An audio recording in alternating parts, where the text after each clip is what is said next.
Nous avons entendu deux évangiles et deux épîtres. Je voudrais simplement attirer votre attention sur deux conseils qui nous sont donnés à travers l'épître du jour de Saint Paul aux Galates et puis l'évangile du jour de Saint Luc. Vous avez écouté avec attention Paul, l'enseignement qu'il donne aux Galates, et il parle des circoncis et des incirconcis. Vous savez que ça a été un gros débat entre les apôtres eux-mêmes, et même un débat qui pouvait apporter sans doute une certaine tension. Est-ce que les chrétiens, ceux qui avaient choisi le parti de notre Dieu et Sauveur Jésus-Christ, étaient ceux qui étaient circoncis, c'est-à-dire dans la continuité des Juifs, ou est-ce que le Christ était venu apporter le salut au monde?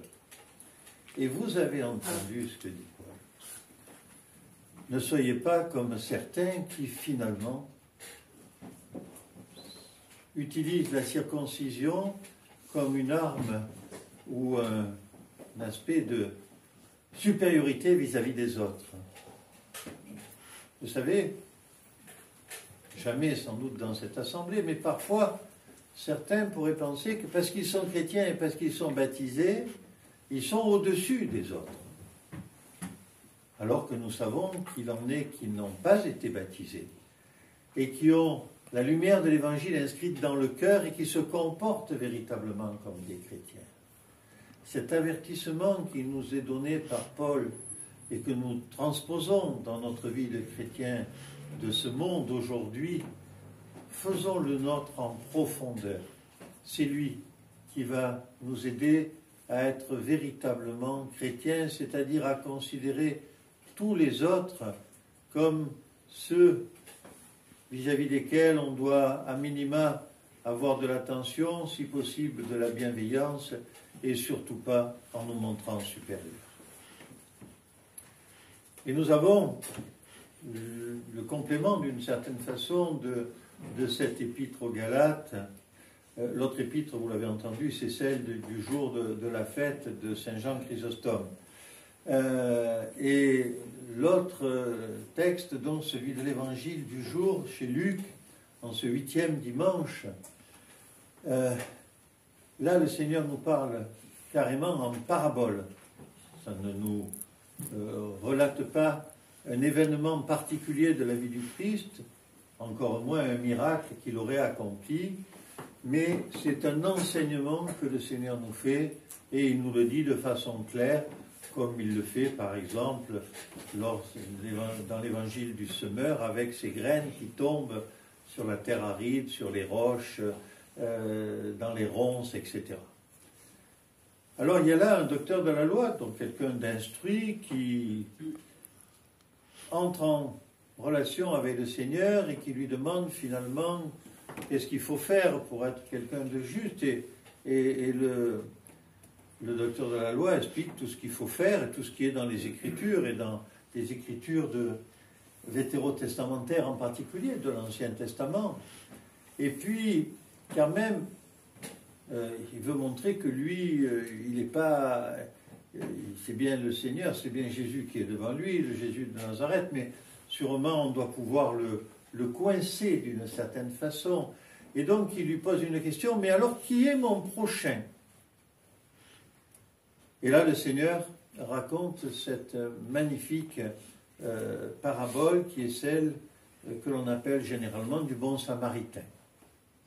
Je vous rappelle qu'au détail, d'un point de vue thérapeutique, si je puis dire, on soigne ce blessé qui est au bord de la route, profondément affecté par les plaies que lui ont laissées les brigands, avec de l'huile et du vin. Et vous savez que les saintes huiles dans notre tradition orthodoxe, et notamment celles que l'on va bénir au soir du mercredi saint, et lorsque nous allons recevoir nous-mêmes les saintes huiles, c'est pas que de l'huile, c'est de l'huile et du vin. Pourquoi? Parce que c'est le Seigneur lui-même qui nous a dit comment faire. Alors, gardons un peu cette image-là. Et nous avons le Seigneur qui nous explique les choses, comment elles se passent.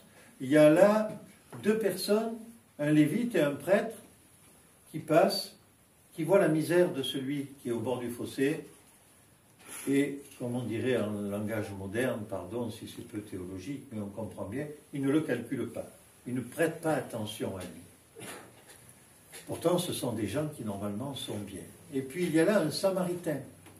Alors, c'est pas pour rien qu'on dit un Samaritain, parce que les Samaritains et les Juifs, depuis longtemps, c'est une tension importante, parce que certains ont choisi une orientation dans le judaïsme, d'autres une autre, un temple ou un autre. Et donc, le Samaritain, c'est pas celui qui est, on pourrait dire aujourd'hui, en odeur de sainteté. C'est celui que, allez, on change un peu de trottoir quand on le voit arriver, quoi. On l'aime pas trop.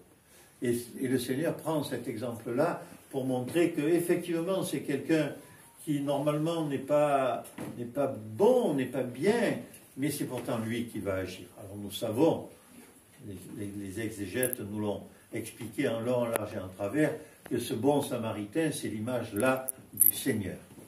Et il est pris de compassion. Et il soigne. Et il amène chez l'hôtelier, en montant cet homme sur sa propre monture, ce qui montrait quand même que c'était quelqu'un qui avait déjà un certain statut, il avait une monture. Il l'amène à l'hôtelier et il lui donne de l'argent en lui disant « occupe-t'en bien et puis quand je reviens, s'il en a manqué, tu me le diras et je rajouterai ce qui manque. » Le premier texte de l'épître que j'ai évoqué aux Galates nous a parlé de l'humilité finalement. Et si ce n'est de l'humilité, au moins ne nous trompons pas. Nous ne nous trompons pas. Soyons conscients de nos insuffisances, de nos petitesses et sans doute de la faiblesse que nous pouvons avoir dans l'exercice de notre vie de chrétien, simplement vis-à-vis des autres, et ne nous vantons pas, ne nous couvrons pas de gloire parce que nous sommes chrétiens, vis-à-vis de tous les autres, quels qu'ils soient pauvres, qu'ils soient riches, qu'ils appartiennent à d'autres cultures que la nôtre, ou à d'autres religions. Ils sont nos frères dans cette humanité parce que le Seigneur est venu pour sauver pas les Blancs, pas les Français, pas les... Bon, ça n'existait pas à l'époque du Seigneur, pas ceux de tel peuple ou de tel peuple, non, il est venu sauver tous les hommes.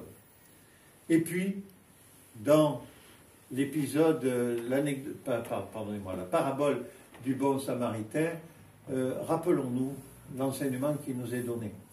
Le Seigneur est venu, et il est venu pour changer nos cœurs de pierre, cette pierre qui était gravée dans la loi et qui devait être respectée au millimètre.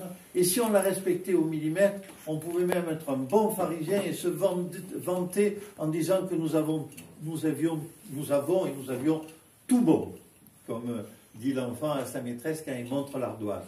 J'ai tout bon. Non, non, non, non. Le Seigneur est venu nous enseigner et nous ouvrir le cœur, faire descendre le sens des paroles de son évangile au fond de notre être pour nous dire qui nous sommes vraiment et qui nous devons être. Et nous devons effectivement regarder les autres avec bienveillance et leur porter secours. Ça ne veut pas dire qu'on va pouvoir sauver le monde entier. Et ça veut dire que chaque fois que nous verrons une personne qui est dans la souffrance, une personne qui n'est pas forcément très attirante, je pense parfois à certains pauvres airs qui sont au bord des routes ou dans nos villes, ils sentent parfois pas très bons et on ne les voit pas souvent, on peut passer à côté d'eux sans les calculer, comme l'on dit dans le langage trivial. On peut leur adresser un regard, leur dire bonjour, esquisser un sourire, donner une pièce si on en a les moyens et si on a la pièce en question, ou peut-être même lui dire, écoute, aujourd'hui je ne peux rien vous donner, j'ai rien sur moi, mais je penserai à vous la prochaine fois. Et en plus, souvent, ils se tiennent au même endroit. Frères et sœurs, cette parabole nous enseigne à devenir chrétiens, à l'être et sans doute à le rester. Pour le rester, ne faisons pas que confiance à nous-mêmes, frères et sœurs. On pourrait avoir quelques incertitudes. faisons confiance à la prière et à la façon dont nous restons tournés vers Dieu pour lui dire de guider nos gestes, nos pensées au quotidien. Et si nous faisons cela, nous serons véritablement chrétiens et nous ne le serons pas par fierté, par orgueil, nous le serons simplement parce que nous chanterons la gloire du Père, du Fils et du Saint-Esprit. Amen. Amen.